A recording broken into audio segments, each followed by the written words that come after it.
now. A man has written about his experience of empty nest syndrome. It's in the papers today.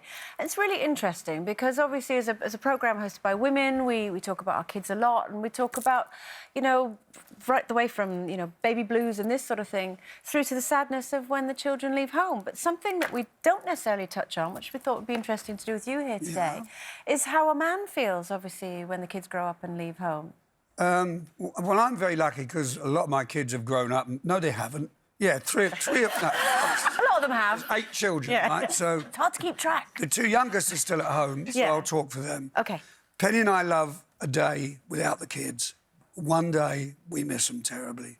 You know, all the shouting and hollering and the fighting and shoving and pushing downstairs and everything. That's just the 2 of you.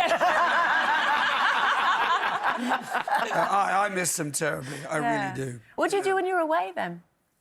When they're away? No, when you're away. I have to send you pictures all the time. Yeah, I miss them terribly. I love talking to them on the phone and enjoyed yesterday watching the cup final with them, their little faces when Celtic scored, you know. Yeah. Just the best. I keep saying I'm so blessed, you know. There they are. Oh, that's us on the way to the game. That's one of the occupational hazards, though, of being a singer, isn't it? Because your livelihood is to be on tour, so... Yeah, but I do... Penny and I have decided that I only tour when they're on holiday. And I try and stay close, you know, so I can always fly home and be with them. And when Rod's away, of course, they miss him terribly, and I often hear them in their rooms playing Dad's music. You know, so it's kind of their way of connecting with him. Yeah.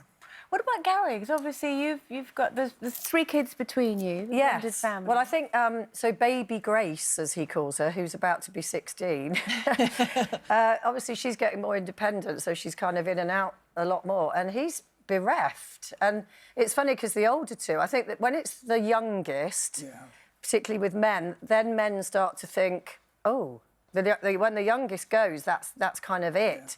And so the other 2, whenever she's in the house, he's always like, can I run you a bath?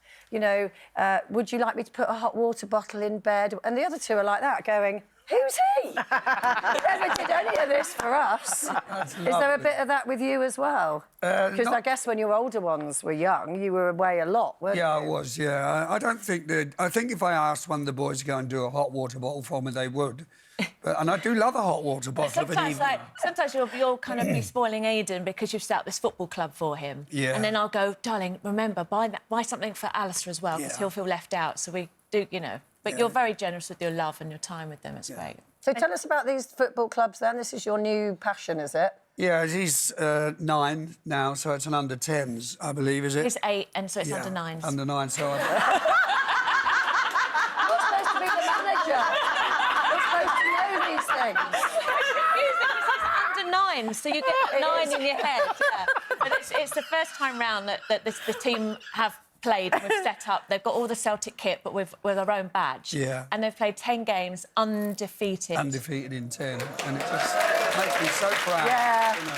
And that's just like Celtic winning the 10 in a row with 10 men. So it's, you know, it's a good omen. I bet you when you're standing watching those matches, that's one of the happiest times in your life, isn't it? Yeah, I suppose, you know, some of the happiest points of my life have been on stage. Yeah. You know, we played Dublin the other night and Glasgow, and I've never heard audiences like that. I mean, it was just overwhelming. Yeah. You know, I'm sitting there thinking, I'm 74. You know, people going mad. Darling, you're 75.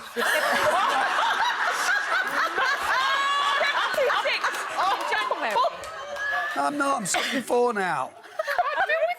Oh, I love it. You 2 need a show together. Well, maybe I'm talking about my dad, because he's 1 year older. Sorry, Yeah, my mistake. thank you. We all make mistakes, darling. Sorry. Oh, do you know, that leads us really well, actually, into this next gonna look it up little now. thing. How Just old is Google my it. How old is husband? Rod Stewart?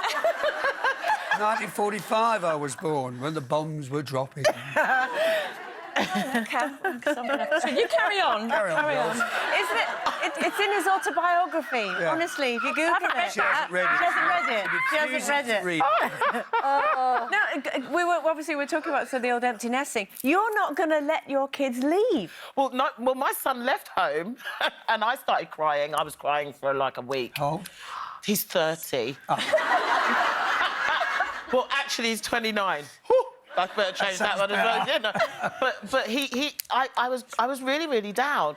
And then he's like, Mummy, come on, I'm only 5 minutes away.